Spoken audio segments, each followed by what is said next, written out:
देती है। कितने सारे लोग इन 5 सालों में हम लोगों से बिछड़ जाते हैं, दूर हो जाते हैं। 5 साल का गैप बहुत बड़ा होता है। 10 साल का जिसका बच्चा हो वो 15 साल का हो जाता है।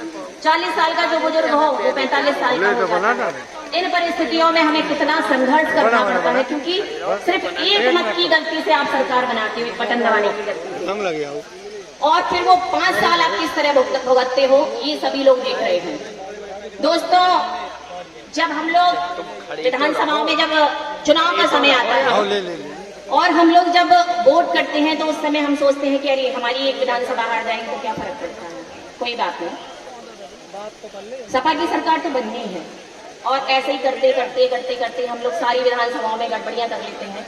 क्योंकि दोस्तों, टिकट तो 20, 25, 30, कहीं 50 लोग तो मांगते ही हैं। टिकट मिलना है एक को, 2 को, 4 को, 10 को, तो ये तो नियम ही नहीं है कि टिकट मिल सकता है। एक को टिकट मिलना है और उस एक व्यक्ति को हराने में जो विरोधी हैं वो लग जाते हैं। ये रियल बात है। मंचों से आप कुछ भी बोले, पर हकीकत, क्योंकि मैंने 2012, 14, 15 और 17 5 साल में हमारे परिवार ने 4 चुनाव लड़े हैं और विधानसभाओं से मैं परिचित हूँ। क्योंकि हो सकता 12 में कोई किसी का अलग प्रचार कर रहा हो, 14 में कोई अलग कर रहा, 15 में कोई अलग कर रहा, पर राखी राजपूत, क्योंकि 15 में हमारे जो जेठ थे वो भी जेल में थे, पर राखी राजपूत ऐसी थी जो चारों विधानसभाओं में चरखारी में थी। उन्होंने देखा, यानी मैंने देखा है, तो मैं जानती हूँ कि किस तरीके से माहौल बदल जाता है।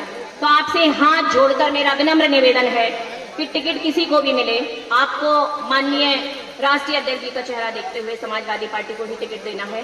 क्योंकि अखिलेश जी ही एक ऐसे व्यक्ति हैं जिनके राज में हमारा प्रदेश खुशहाल रह सकता है। क्योंकि परिवार वाला ही परिवार का दुख दर्द समझ सकता है। जिसका परिवार ही ना हो वो परिवार का दुख दर्द नहीं समझ सकता है। हमारे प्रधानमंत्री जी का भी कोई परिवार नहीं है, परिवार था भी तो भी छूटा हुआ है। हमारे मुख्यमंत्री जी का भी कोई परिवार नहीं है। तो इसलिए संवेदनाएं वो समझता है जिसके पास परिवार होता है। और हमारे अखिलेश जी ऐसे हैं जिनके पास परिवार है, जो अपनी जनता का, अपने परिवार का, अपने पिता का, हर किसी का ध्यान रखते हैं, अपने हर एक कार्यकर्ता का ध्यान रखते हैं। दोस्तों, चूंकि संबोधन के लिए मना किया गया था, इसलिए मैंने किसी का संबोधन नहीं किया, क्योंकि समय कम है और हम लोग अगर सारा बोल लेंगे तो फिर अध्यक्ष जी क्या बोलेंगे, हम लोगों को उनको सुनना है।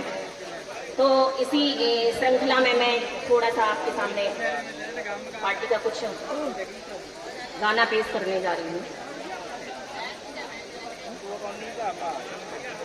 सारे नर नारी देश की चिल्लात है, मोदी जी देश खाए जाते हैं, दुखी जनता पे दया ना दिखाते हैं, मोदी जी देश खाए जाते हैं। सारे नर नारी देश के चिल्लाते हैं, मोदी जी देश खाए जाते हैं।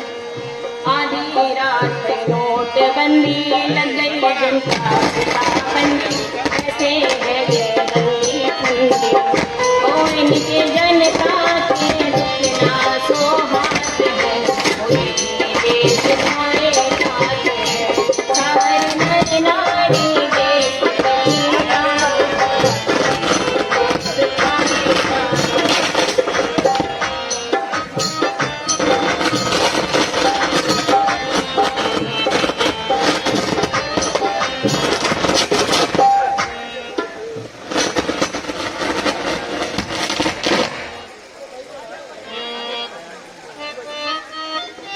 मोदी योगी दो अच्छे, दो जनन के ना बाल बच्चे, अपने सपने कर रहे सच्चे, बाल बच्चे वाले दिल में आते हैं, मोदी जी देश खाए जाते हैं। ओ सारे नर नारी देश के चिल्लाते हैं, मोदी जी देश खाए जाते हैं।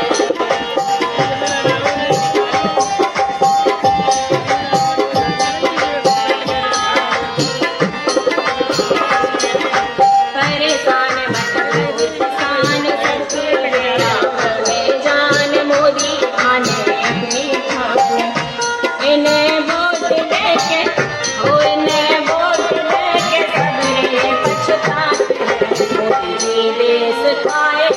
सारे नर नारी देश की लाट है, सिखाए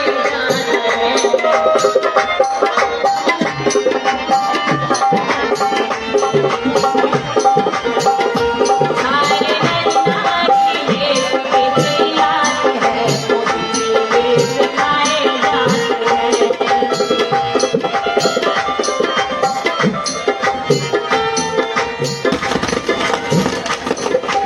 यूपी में आने अखिलेश भैया के ही पार लगा है नैया, उत्तम जी है यूपी में आने अखिलेश भैया के ही पार लगा है नैया, दिन रात करे राखी राजपूत साथी बतात है, सिखाए जाते हैं। वो सारे नर नारी देश के खिलाफ है,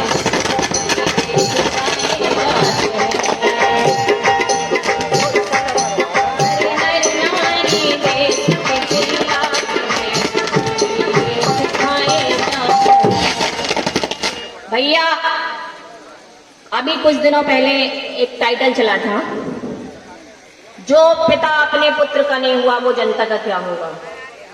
जब अभी कुछ दिन पहले फेसबुक पर फोटो आती थी हमारे माननीय नेताजी की, मुलायम सिंह जी की तबीयत खराब थी और भैया उनको लेके जा रहे, मैंने फेसबुक पर कमेंट पढ़े कि लोग कह रहे हैं ये फोटो किसने खींची। तो मैंने कहा भैया मोदी जी की माँ जब एटीएम लाइन में लगी थी, जिसने खींची होगी उन्हीं ने इसकी खींची। तो ऐसे मुद्दों वालों से हमें बच के रहना है।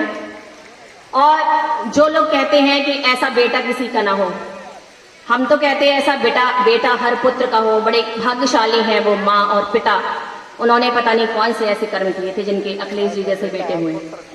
पर भैया किसी का पति ऐसा ना हो मोदी जी जैसा। हर औरत हर महिला यही हाथ जोड़ के कहती है कि भैया किसी का पति ना हो, क्योंकि वो कहते हैं हमने पत्नी को छोड़ दिया तो प्रधानमंत्री देश के लिए। अखिलेश जी पत्नी को छोड़ दें, दोनों बच्चों को छोड़ दें तो भैया राष्ट्रपति बन जाएंगे।